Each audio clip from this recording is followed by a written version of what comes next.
Welcome back to ATVN Sports. I'm Will Camardella.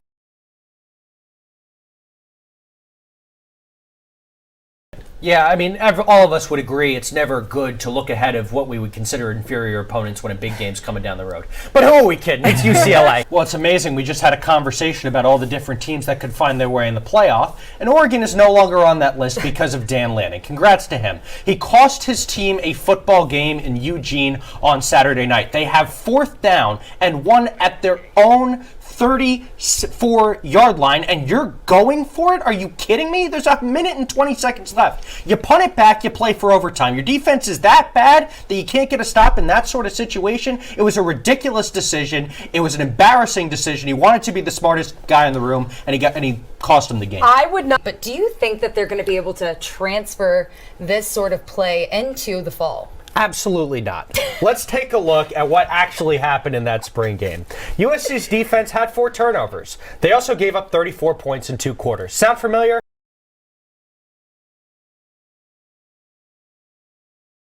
I agree it's going to be a war, but you know who I want in a game like that? How about the most experienced quarterback not just in the Pac-12, not just in college football, the history of college football. No quarterback has ever started more games than Bo Nix. There's no situation at this point that he hasn't seen. Yeah, look, good improvement for sure. My problem is when you don't pitch enough innings as a starter to even qualify for the win, it's very difficult for me to give you the Trojan of the week. I mean, honestly, if we're looking at that pitching staff, it is Caden Aoki, who you take a look at the margin for error in that first game, winning 2-1. I mean, how many runs of support did Ficus get? 15 more than Aoki but did? They were all. That's exactly what they did. I just got to be honest. You score 17 runs. I probably could have pitched and they would have won the game. At the end of the day, the game with Tilton, to score 4 goals in a 9-8 win, they literally needed every single one that she was able to put in the back of the net. And they lost to Dartmouth. Yeah, if you want to open the door to bad opponents, let's talk about how bad Stanford baseball's been this year. Oh, you mean the team that has made 3 straight College World Series and 2 straight Pac-12 champions? They've not been as good this year. They've stunk this year. They're 9-9. They lost a series to Cal State Fullerton, and their pitching has been a disaster, second to last in the Pac-12 in ERA. Frankly, I'd hope your best hitter was able to hit in the 300s. But you.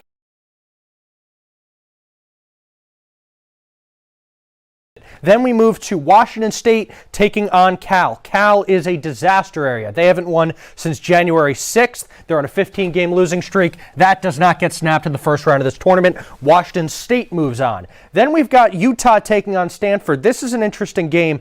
Stanford is a team trending in the right direction. They've won 2 of their last 3, 8 of their final 14. Utah's on a 5-game losing streak. Stanford stays hot, on to the quarterfinal. On the other side, a little more of a marquee matchup. Miami taking on UConn in a 4 versus 5. UConn has demolished teams on their way to the Final Four, but they're not going to do it to the U. Miami moves on to the final. I love their point guards. Isaiah Wong has had an outstanding season for them, outstanding over 16 points a game. USC fans remember him. Well, Scott, that last game in Eugene last Saturday gave USC a very clear plan to attack the Colorado defense. Bucky Irving ran all over the Buffs, averaging nearly 9 yards per rush. The Trojans were strong in their ground attack as well with Marshawn Lloyd, but only ran the ball on 37% of their offensive snaps.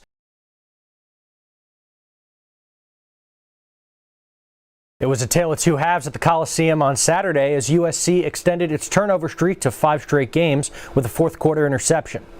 In the first half, USC struggled with their zone coverage as ASU averaged 8 yards per play in the first half, but the unit turned things around in the second half as ASU only averaged 3 yards a play. The Sun Devils scored every time they touched the ball in their first 3 possessions, but only mustered 1 touchdown and a 2-point conversion following the halftime break.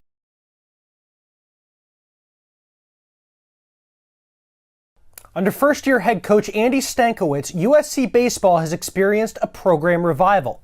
In their 3 conference series so far, the Trojans have taken 2 of 3 from both Stanford and Cal and swept the Washington State Cougars this past weekend. The team's 3 series wins so far in the Pac-12 have already surpassed their 2022 mark. The Trojans have been a deadly offensive force this year. They lead the Pac-12 in runs scored.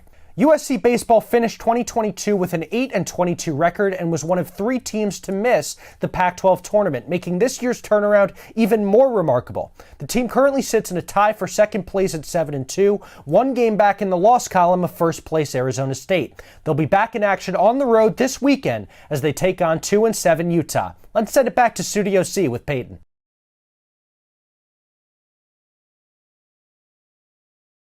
It is rivalry week as the Trojans prepare for the Crosstown Showdown.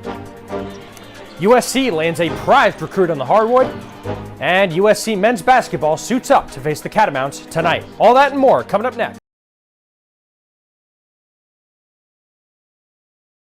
The good news for USC is they will have a lot of time to rise up that ranking. Again, they won 36 games in a row to finish out last season. And that's all we have for you today on Sports Scene. Thank you so much for watching. I'm Will Camardella.